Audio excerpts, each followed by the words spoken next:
Okay, guys, we are on our way to the last draft analysis here. This isn't the last one, we're on our way to it. But we're going to be looking at Lucas's team today in the draft analysis series. So, Lucas, I scored his overall team of 44.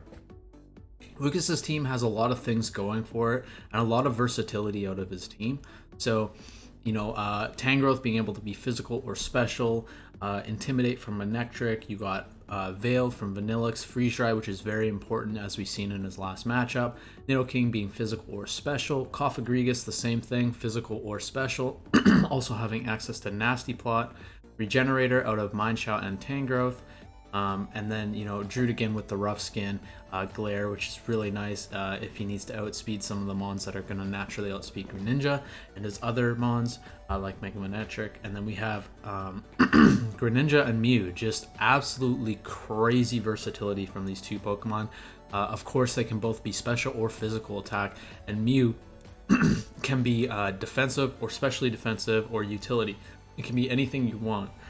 Which makes this team really, really hard to prep for in some scenarios. So, without further ado, let's hop into the offense, which I scored a 9. So his offense, as I just went into, the Greninja and Mew are just like huge staples to this offense. Being able to, Greninja, for example, Protein, just being able to have stab moves in any of its coverage is just so good, and its coverage is incredible. I'll get into that his coverage in a second here, but you have Mew as well. Obviously can learn any move in the game, so it can be a setup sweeper, it can be a physical choice bander, it can be a special choice spexer, just crazy stuff.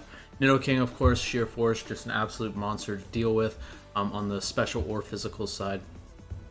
Mineshout being a really nice lead with 339 speed tier, which is really nice. Having that fake out, having regenerator is really nice to be able to bring it in and out of matches, and you compare that with Life Orb since it's got regenerator, right? And then Mega Manectric there just for the speed tier, and a good electric type with Intimidate, which is actually really nice. So but yeah, we'll get into Greninja first here. So Greninja's coverage, it ranges in physical and special. Of course, having Protein, so you have Scald, Surf, Hydro Pump, Dark Pulse. You have Water Shuriken if you need it. You have U-Turn, which is usually on any set, right?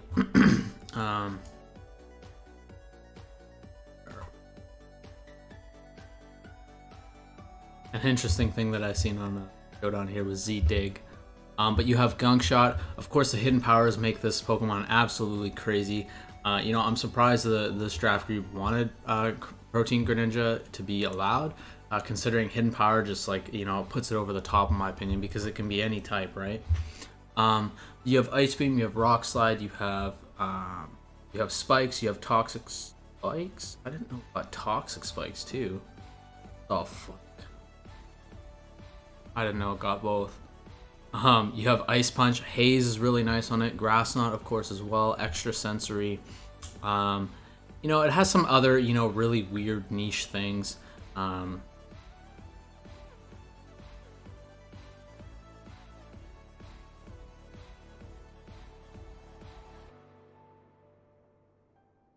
thought there was one.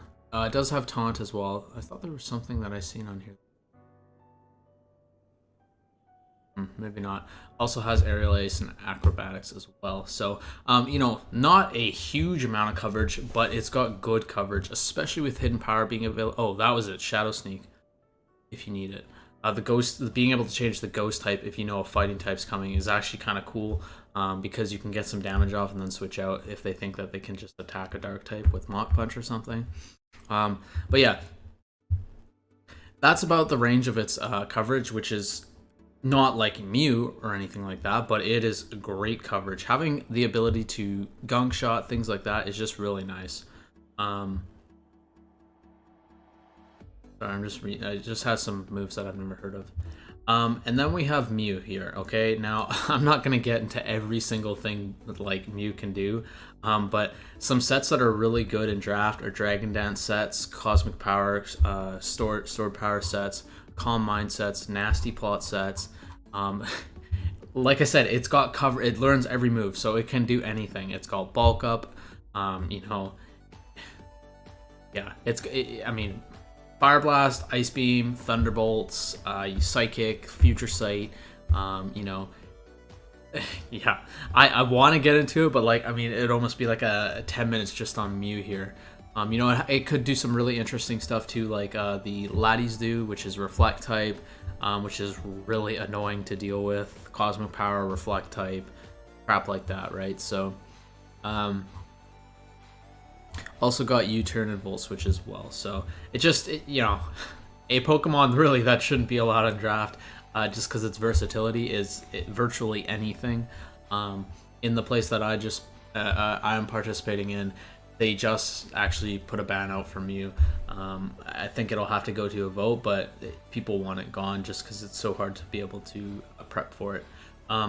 But yeah, so Mew can be setup sweeper, can be a choice banner, can be a choice specs, or could be a scarf with coverage. It's got base 100 stats all across the board. So, like I've said 100 times now, base 100 stats across the board. It can be anything you want. So, but we're gonna move on to Mega Manectric here. Mega Manectric, pretty standard, nothing too crazy about it. Has Lightning Rod in the base form, which is kind of nice to be able to utilize once. If you need it, but has Intimidate in the Mega form, base 135 in speed and special attack, which is really phenomenal. 405 if timid, 405 if modest.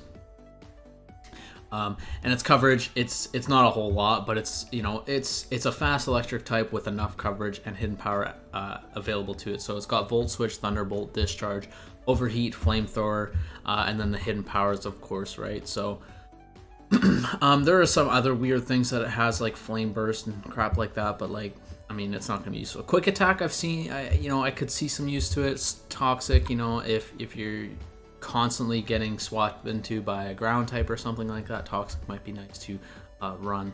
But yes, that is about as far as Mega Manectric's range goes. I mean, Magnet Rise I think is a very important move actually for it, because you can set up the Magnet Rise and then you can just fire off more attacks if you need to.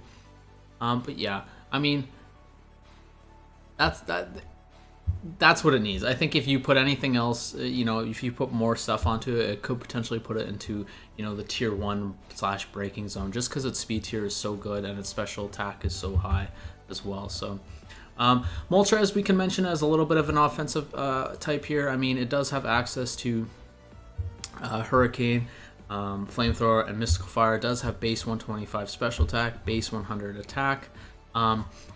Mystical Fire is pretty annoying to deal with, especially if it's a defensive option for him. You know, lowering the special attack, then surviving a water type attack, pretty annoying.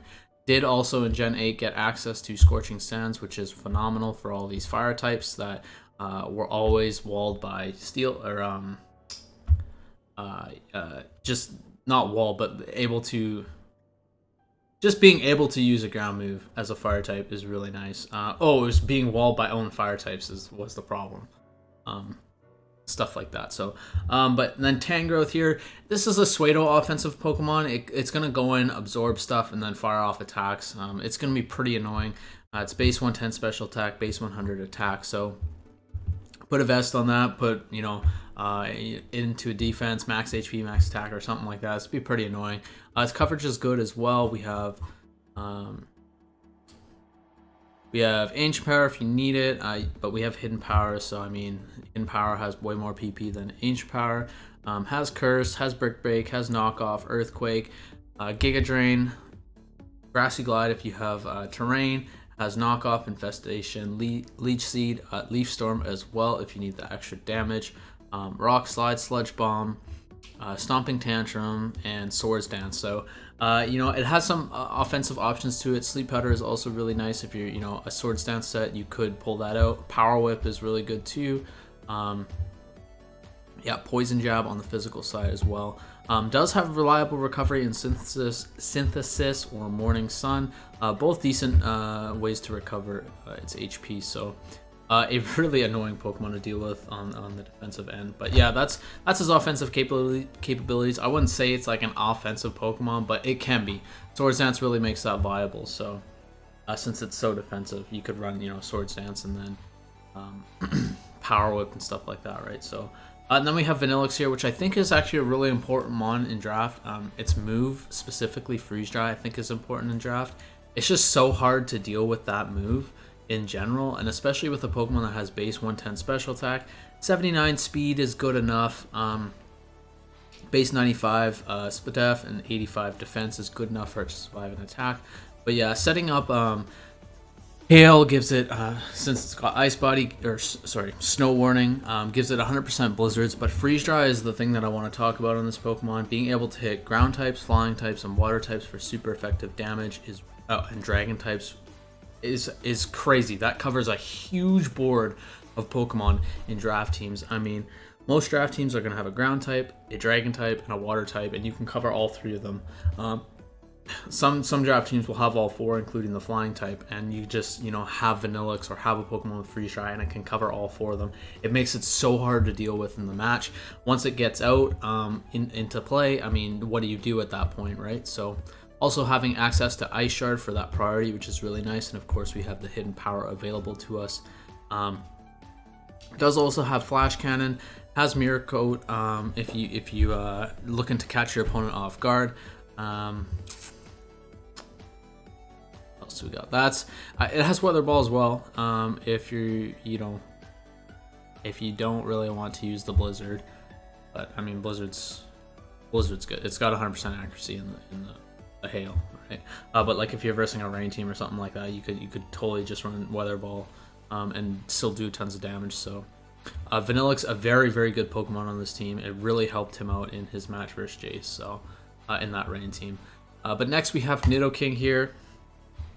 Nidoking, like I told you guys, can be physical or special. And a funny thing is the special set is used the most. That's because the base attacks are the highest, but it actually has 102 attack, which is almost 20 more than its special attack.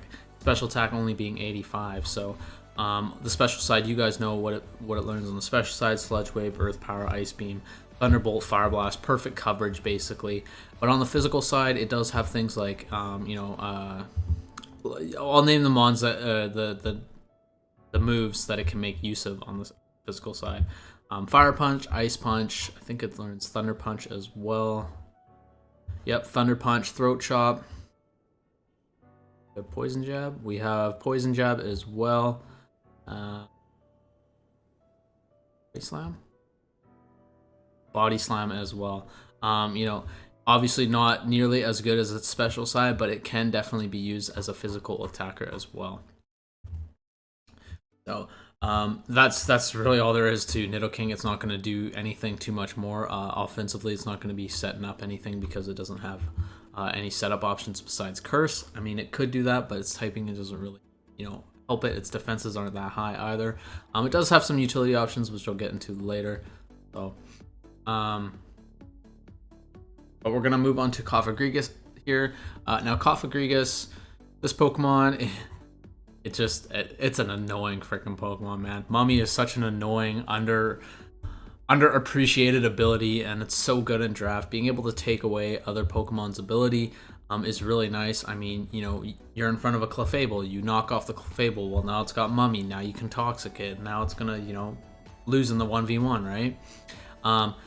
But yes, it has Body Press, it has Knockoff, it has Nasty Plot, it has Shadow Ball, it has Calm Mind. It packs a huge punch. It's really, really good because you don't know if it's going to be a special attacking or defensive or specially defensive. That's what it's got for offensive stuff. It's got way more utility to it. Haze, Hex, Toxic, Will-O-Wisp, things like that. Trick Room, Nasty Plot is something that you could do. Iron Defense, Body Press is an option for it as well. If the opponent doesn't have Ghost types, I recommend this set. It is super, super strong, and it spirals out of control very quickly, especially if they don't have Ghost types. Nudge. But we're going to move on to Mindshell. Mindshell, a Pokemon that I really like. I just love how it's got Regenerator. It's got good enough speed and real high attack at 125 base. Interesting note, it does have base 95 special attack and does learn Calm Mind, I believe. But it doesn't have that great of special attacks, unfortunately. So, but for its physical stuff, it's got Fake Out, it's got Close Combat. Wait, oh. On the wrong. Close combat does have bulk up as well.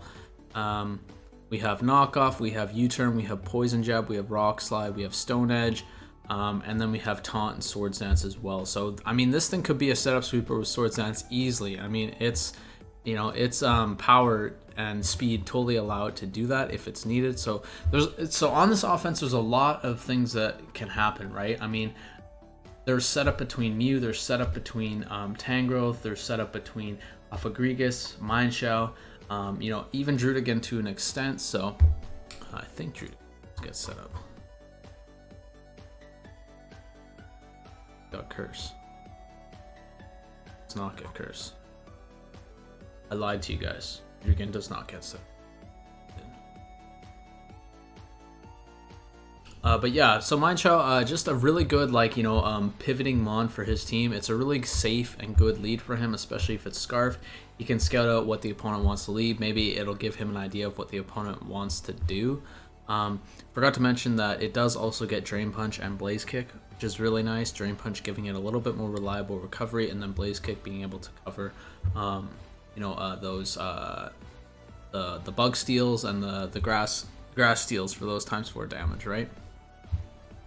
So next but not last on the least here, we have Drudigan. Drudigan being a utility Pokemon, but does have really great offensive options for his team. Having Mold Breaker and Sheer Force, it allows it to be an offensive threat to the team. Having base 90 stats and then base 120 attack allows it to be able to do this if it wants. Mold Breaker and Sheer Force, definitely for those ones on those teams with Levitate or those Volt Absorbers, things like that. Is really nice. So it's got really good coverage in both special and physical, but we're going to talk about its physical since its special attack is only 60. We have Dragon Claw, we have Dragon Tail, we have Dual Wing Beat, we have Earthquake, we have Crush Claw, which I will mention because it's 50% chance to lower the opponent's defense. So if you need that, you might need it. You might need to be able to break an opponent's defensive Pokemon in some way, right? You have Fire Punch, you have Gunk Shot, which is really nice to make sure to pressure those fairies. I mean, he is really slow, but I think you can EV.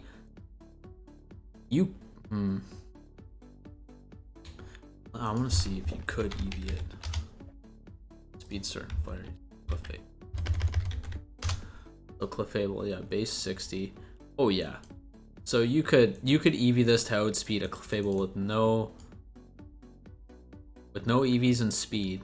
All you'd have to run is 100 EVs and speed, and you outspeed the Clefable, and then you can one-shot it with Gunk Shot probably, which would be wild. Wow, that'd be kind of cool. We have Smackdown, which is important. Nobody drafted Corviknight, but I believe there is one Scar, or I don't know if somebody drafted Skarmory.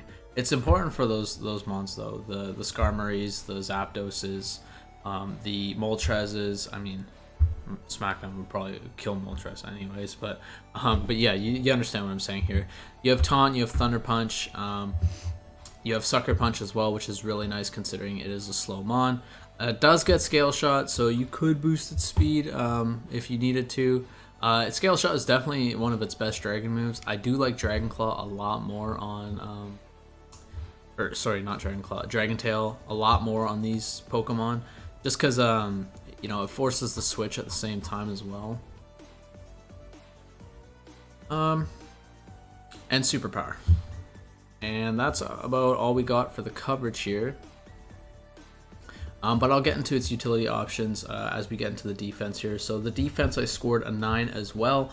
He's just got really nice synergy between the Moltres, the Tangrowth, and like I had mentioned in Jace's team, is he's got a blanket check, and that blanket check is Fagrigus. You know, it has high defense, high special defense. Anything that Moltres and Tangrowth can't deal with, Fagrigus is going to be able to make sure that it can deal with it. And that's what I really like about Jace and Lucas's defensive cores here, is they have like a defensive unit, but then they have a blanket check just in case things get sideways or there's a team that they just can't deal with defensively. They have a mon that can cover, you know, a wide variety of things. So Moltres Having Flame Body is really nice. You know, it really hurts those physically offensive Pokemon that aren't carrying Stone Edge or Rock Slide or Smackdown. You know, making them fear the burn as well. Moltres just having access to Will-O-Wisp in itself is something that the physical attackers will fear. Having reliable recovery, of course, and Roost, and then being his primary defogger, I believe his.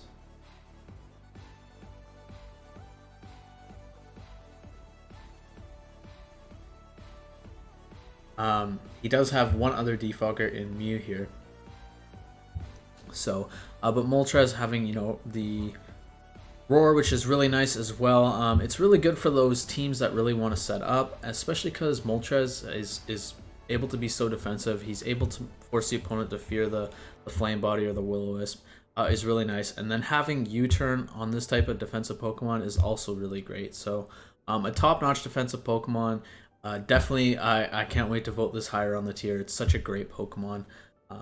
In this season, I don't know why it just suddenly got popular right now, but heavy duty boots is a pretty big part of that. So Tangrowth next here, we have Regenerator, which is really nice. It's so good on draft teams. It's such a good ability. It allows them to come in, they can run attack moves rather than run recovery. Like, you know, who the hell wants to run Synthesis on Tangrowth rather than 4 attacks or Leech Seed or Sleep Powder, right? But generally, Tangrowth's job is going to be able to absorb attacks, switch out, potentially Toxic or Sleep Powder things. That's going to be its job. That's really, and Knockoff as well. It's going to be a defensive Pokemon to you know, sponge these attacks, sponge these electric attacks, these ground type attacks, fire off a Toxic. And hopefully deal with these defensive mons with the Toxic, the Knockoff, the Sleep Powder, and allow his team to do what it wants to do. You know, fire off the Sleep Powder, switch into Vanillix for free, fire off a really strong Blizzard to force the opponent to lose a Pokemon from Freeze Dry or something like that, right? But next here we have Vanillix. Not much to mention. Defensively does have Taunt, but the thing to mention here is it has Aurora Veil. This is going to allow Nidoking to fire off you know, a large amount of attacks without dying right away. Same with Greninja. It's going to allow Mew to potentially set up. It might allow Cofagrigus or Mineshadow to set up. So keep that in mind when versing Lucas. He does have the screens now, so now it allows his team to set up a little bit easier. He did have it with Klefki, but Klefki is really susceptible to, you know, being a very passive Pokemon and getting set up on or something like that. So keep that in mind, Lucas. You do have a lot of setup potential on your team now, especially with you got an offensive Veil setter. I do want to check something. Yeah, Vanillix does get Explosion, so you could set up, you know, the Hail, set up the Aurora Veil, and then explode and go right into, you know, Mew or something like that, or Mineshadow and Swords Dance or something, right? Keep that in mind. You do have a lot more setup potential now that you got this offensive Vanillix. So, and then defensively, I'm gonna mention Nidoking because he does get Stealth Rocks. He will be the 3rd Stealth Rocker on the team. He does also get Toxic Spikes, which is really nice. He has a ton of hazards on this team. I mean, he's got hazards on Nidoking, Cofagrigus, Druddigon, Greninja, and Mew. You know, a ton of hazards here. So, but defensively, we're gonna move to Cofagrigus. Cofagrigus, just like I mentioned, you know, it's got so much things it can do offensively. It can do a lot of things defensively as well. Destiny Bond, Disable, Hex, Toxic, Will-O-Wisp. Mean Look, it can trap, it's got Infestation, it's got Haze, which, guys, is very important in draft in my opinion. Haze is just so good to stop those really hyper offensive setup teams, i.e. Jeremy, Jared, you know, teams like that, right? But we also have Toxic Spikes, Trick Room, which I think is a really annoying thing to do with it. Trick Room, Nasty Plot, and then beat a hole into the team. Pretty annoying. I did see that in the draft that I played in. Used a couple times. Was pretty obnoxious. Very neat set.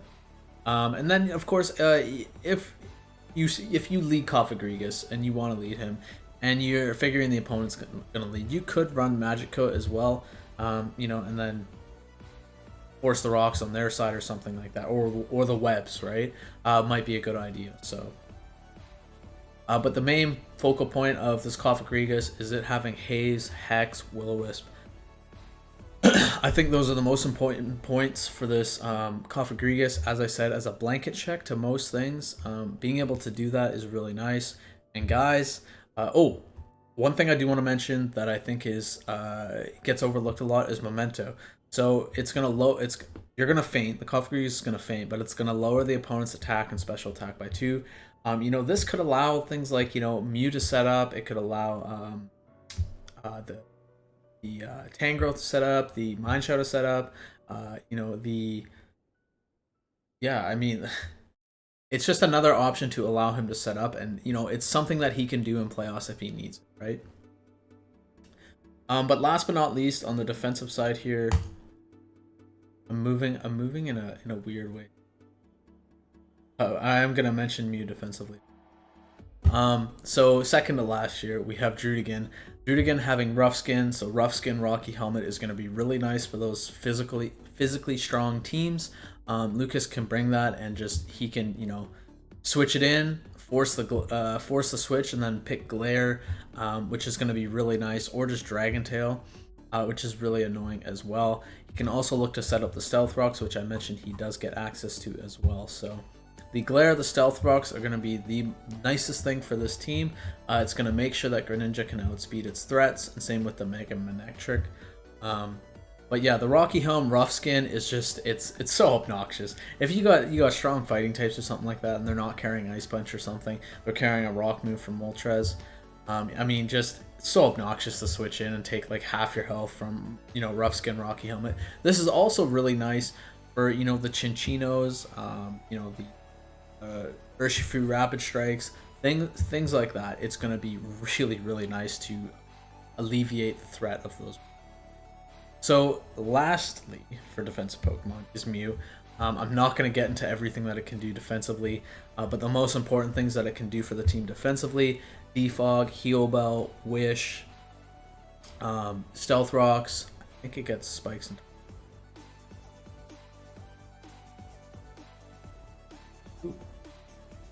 surprisingly, that is something it doesn't get. Anyways, gets Stealth Rock though. There is a really annoying set that Lucas really likes to use. I don't remember what the set is, but it involves Transform. It's super obnoxious. It's basically a trapping set, and just it allows him to eliminate threats really well. So I expect to see that in the playoffs here. But also having really good utility options in U-Turn, Will-O-Wisp, Toxic. Doesn't get Thunder Wave, but Volt Switch is also really nice. Teleport is so amazing. I'm surprised we haven't seen this yet. Teleport, a defensive Mew, and then with Teleport, it's going to allow you to get Nidoking for free, Greninja for free, Drudigan for free, Vanillix for free. Like, man, the Teleport is just such a busted move. Just as busted as Freeze Dry. It's a free switch. Especially on a Pokemon with base 100 stats all across the board, it can easily do this. It gets access to Roost and Recover, so it's got great recovery as well. So also its ability Synchronize, also a little bit overlooked. People really don't like. Obviously they're gonna Toxic it anyways, but it's just like it's kind of annoying because you're like, fuck man, I gotta Toxic the Mew, but I'm gonna get toxic at the same time. Blah blah blah blah blah. Right? So. And I think I mentioned Defog already, but I think, does it get Rapid Spin too? No Rapid Spin. But yeah, so Mew just able to do whatever you need it to do, whatever you want it to do. If Nidoking's the focal point of your team in this matchup, Teleport on Mew would be a really great option. Teleport into Greninja, anything like that. Just, it would be a really phenomenal option for his team. Considering Momentum's the least scored on his team, but if he used Teleport, he would have Teleport between Greninja, Teleport on Mew, U-Turn on Mienshao, and U-Turn on Moltres. It would actually be a lot more momentum for his team. The thing is, with the momentum being the 8, which I'll get into later. Actually, I won't get into that now. But yes, his defense is a 9. I think he has some really great things going for his defense that allow his offense to be as good as it is. So third here we have speed, which is a 9. Um, this probably could have been 1 point lower. He really doesn't have that fast of a team. I mean, Greninja at 377 and Manectric at 405 is top notch. Um, maybe 8.5. I don't know, 377, 405. I think nine. I'm happy with. Because Moltres is pretty fast as well. Vanillix is okay. Nidoking at 85, not awesome, but still decent. Mew having base 100, and then Mineshaw having that 339 speed tier as well is really nice. So overall, not the fastest team. But you know, he does have Trick Room available to him. I mean, you could run like Trick Room, Cofagrigus, Nasty Plot, and then, you know, when it dies, or Memento. You know, you do have Druigan as well, which is a really slow Pokemon. You have Tangrowth. You could have Tangrowth set up, something like that, right? But yes, the point of it is he does have his speed tiers covered. Like I said, you usually want 2 Pokemon above the 350 range, which he does. He has Mega Manectric and Greninja.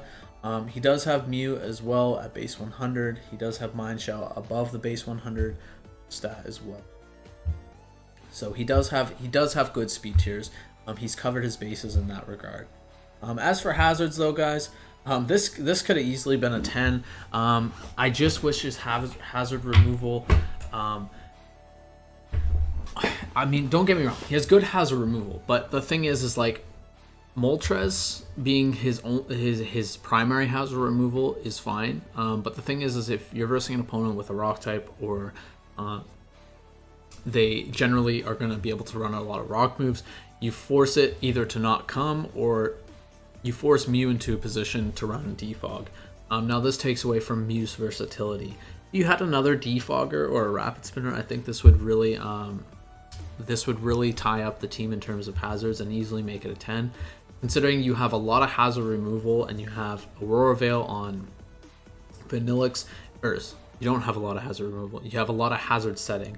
You have Aurora Veil on Vanillix, you have Toxic Spikes on Nidoking, you have Toxic Spikes on Grigus, you have Stealth Rocks in Drudigan, you have Stealth Rocks on Mew, and you have Spikes and Toxic Spikes on Greninja.